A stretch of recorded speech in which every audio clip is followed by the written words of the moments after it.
Welcome to Learn a Language video from Etihad. Today we will teach you a few basic words in Spanish.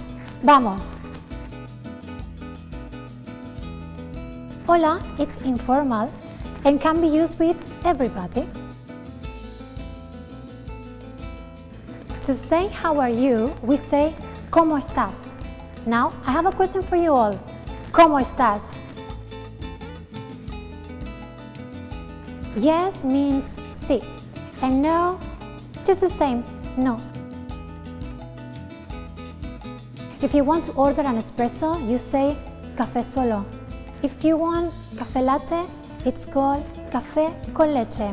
But now, listen to this. We call this café bombón.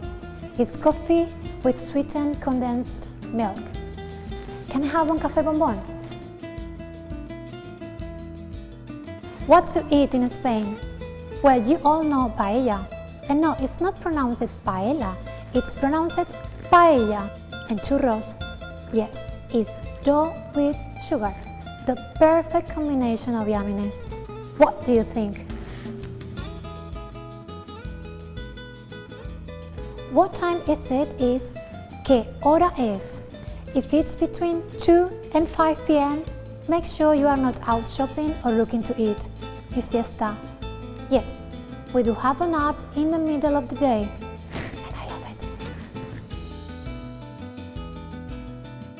Please is por favor.